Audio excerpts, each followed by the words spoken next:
Good afternoon, and welcome to this kind of review, kind of first thoughty type thing of Lake Silence by Anne Bishop. Now, forward, this was an Audible book. I know for those of you out there who are seriously wondering if I own a time machine so I can loop back in time and that's how I finish this many books. No, I do read ridiculously fast. I do not own a television. My last television went into a dumpster at the end of 97, so anytime you're watching television, I'm probably reading. And in the case of audiobooks, if I'm on my way to work in the car, I am listening to an audiobook. So Lake Silence by Anne Bishop was narrated by Alexandra Harris. I think she did a good job. I'm not terribly conversant with different American accents. Alexandra Harris had an accent or an intonation that in my mind links up with southern states of America. It's like instead of I and things like that. But my knowledge of that accent is primarily derived from True Blood, the HBO series, so what do I know? Anyway, overall, I think Alexandra did a good job as a narrator. It isn't the way I would have narrated it had I been reading it with my eyes instead of with my ears, but kudos to the narrator.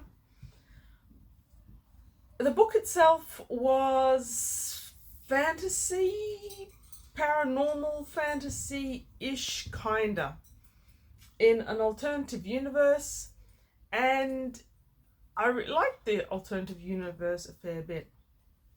Now, my bird is trying to prove that I'm a bad bird owner by crazy behavior. Are you a crazy bird? You are a crazy bird.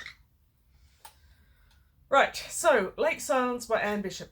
I used to be a huge Anne Bishop fan. I read a lot of Anne Bishop. I discovered her at a point in my life when I was in post-breakup mode, and her Dark Jewels trilogy is perfect breakup material, I've got to tell you. Enjoyed all three of them, reread them a few times, read a few of the follow-ups as well. I liked her writing style.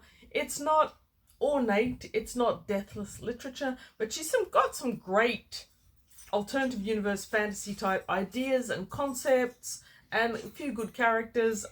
I thought it was great stuff. I'm not a completionist. I am a mood reader. So when I finished the Black Jewels trilogy, I got given, I can see them all up there. Anyone who's watched my bookshelf tour, you will see them too. There's about a quarter of a shelf of them. Go and watch that. Why don't you? So yes, I read them all, and then I read some of the follow-ups, mostly given to me by friends. It was good. After a while of reading Anne Bishop, I started to see these very strong trends that mean that most of her work is going to have certain similarities, certainly certain formats, certain narrative or plot styles that repeat. For me, that's usually not good. That's not something that I seek out in my reading anymore, if ever. So after the Black Jewel trilogy, I moved away. I didn't go seeking out Anne Bishop. And I found Lake Silence while I was browsing my app looking for an audiobook, and it was a very pleasant surprise. So this one was published in the 2000s, 2018 in fact. The app claimed that it was a #1, and it kind of is. Apparently, she's created this alternative universe, the world of the others. This is #1 in the world of the others, but there is also a other series called The Others, confusingly, in which this is a #6, I believe. So in this alternative fantasy supernatural universe, she's created a really good world. As good, but quite different to the one that she did in the Dark Jewels trilogy. You've got a continent and a world that would in many ways resemble the real one. And the continent on which Lake Silence occurs sounds like a semblance of North America. which makes sense. Anne Bishop is American. But it's not our world, and it's not our North America. You've got a world in which there are the others. Now, the others are a whole range of different things, and basically anything other is supernatural in one way or another. So in the original series of the others, Written in Red is the first one, and you've got blood prophets, and you've got vampires, and you've got a whole lot of other things. In Lake Silence, in the world of the others, we're introduced to the fact that there's a whole lot of shapeshifters. Now, I love the shapeshifters. If you have read a lot of Charles DeLint, I think the Crow Girls in the Charles DeLint and their shapeshifters may be a bit of a concept that has contributed to Anne Bishop's The Others. She's got the Crow Guard, she's got the Panther Guard, there's a shape-shifting bear, there's a whole lot of shape-shifting animals. I think there's coyotes as well. But there's also elementals. So you've got fire elementals, water elementals, and then beyond all these, and beyond the vampires, and beyond there was something else. Beyond all of these, there's the old ones who are super uber terribly terrifying others that everyone else defers to. So the world building is really quite good. Now in this alternative universe, the others actually control a large portion of the continent. Possibly all continents, but we only really see the one.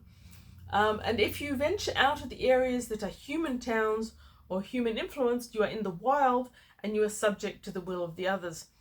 So in actual fact, while you have a human civilization that seems to be pretty much equivalent to ours, once you go outside certain delineated areas, you've got the others.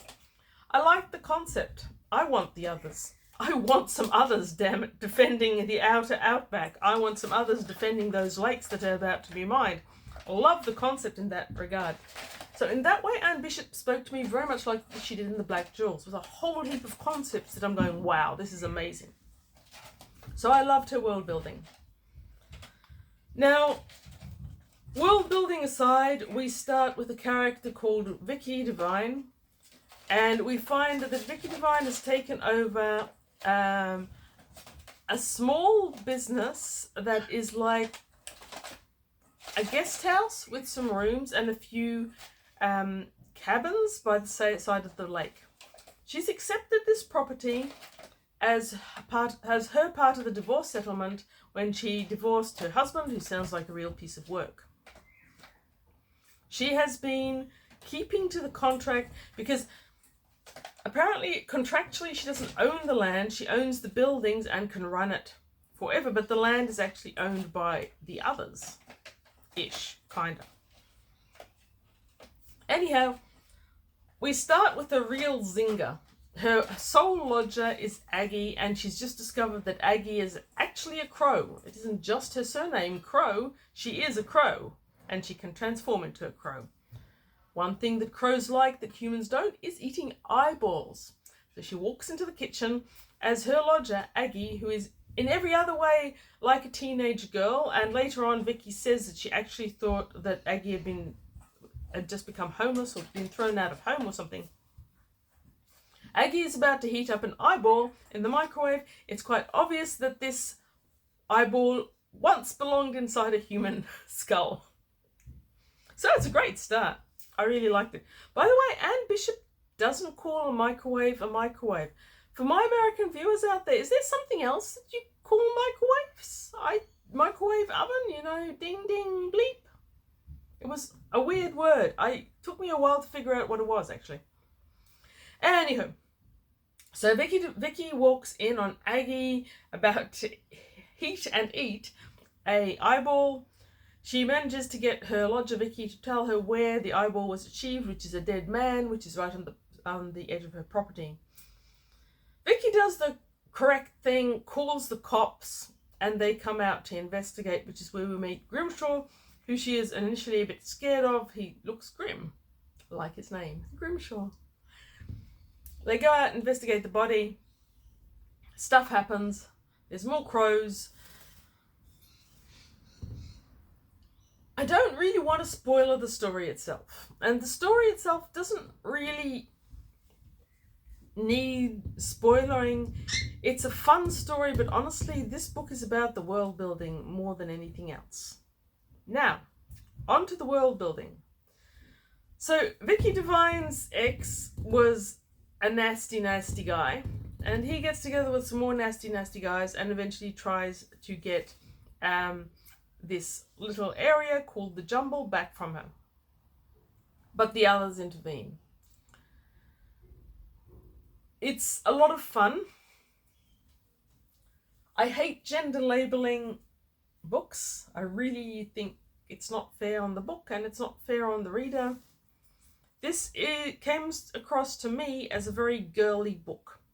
One thing that Anne Bishop did in her other novels as well is she likes having a damaged yet strong inside female protagonist, and she likes the underlying narrative, or the overall story arc, if you will, of finding your own people who support you, love you for what you are, will reinforce you, will help prop you up against all the things that you need to overcome and get over in your past.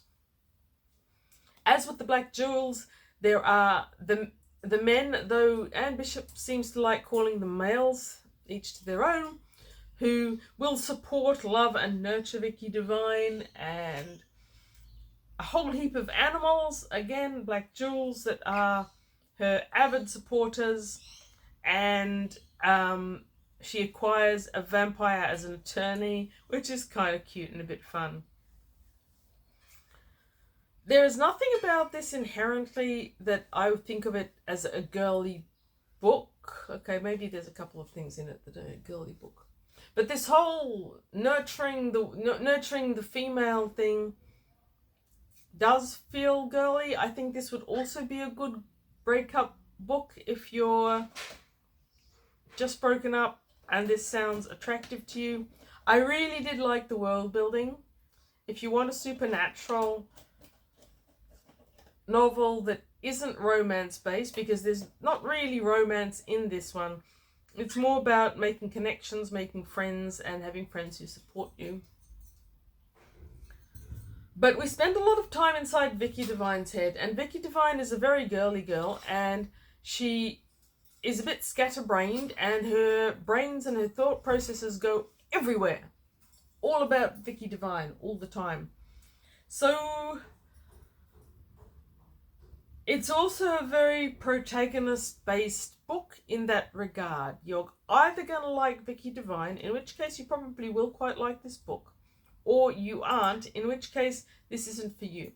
Now, having heard the audiobook, Vicky Devine inside my head sounds essentially like the narrator, Alexandra Harris, which is good and pleasant. It's quite nice. It's light, it's undemanding, and the good guys win, and the method by which they win is actually a lot of fun. So you might be getting the picture that I am warning the reader that this book may or may not be for them. I enjoyed it. I think many other people will, in terms of a fun, light, easy, supernatural novel. I will say, though, I think this is aimed at women. Not necessarily young women, perhaps closer to my age women, or a bit younger, or a bit older, or I don't know. Just guessing here. I think the target audience for this is women who want a fun, cozy read with a very personal, affirming type feeling. Did enjoy it. Wouldn't mind reading more of Anne Bishop's The Others. I didn't love it with a passion, but I do think that a supernatural books go. When I say there is no romance, I mean this. You don't have any of the young adult type books with people yearning at each other or drooling. There's a more mature and adult aspect to it than that. We also have a Lady of the Lake, a water elemental. Love the Lady of the Lake. thoroughly enjoy that. I also like the other descriptions of the others that live inside the lake. Since Vicky gets targeted by some nasty guys, there's also perhaps a little bit more violence and a little bit of gore. I would say it's violence and gore light, but there is a bit of that. So yes. Unlike the Black Jewel trilogy, I don't think that this one needs a trigger warning. If you are triggered by anything, I'm pretty sure the Black Jewels trilogy will manage to trigger it for you. If you are triggered by nothing, you may find a trigger in the Black Jewels. It's out there. But Lake Silence, well, there is some bad stuff. It's not appalling. Okay, one more thing I want to say about Lake Silence. The human other settlement that's nearest the Jumbles, which is what Vicky Devine is promoting and trying to bring into online as a successful business, it's called Sproinger. The Sproinger is based around an animal, which is one of the others animals that lives in it. And Anne Bishop is a little bit coy about describing these Sproingers. If half the time I felt that they were designed after kangaroos or maybe wallabies, but they've got happy faces. So I'm going to suggest that they may well be designed after quokkas. If you haven't met quokkas, you haven't been to West Australia, because that's the only place where you get quokkas, I'm going to try and do an editing skill that will bring a quokka into this corner, doing its happy face. Thank you for watching. Read good books and maybe even an Anne Bishop good book.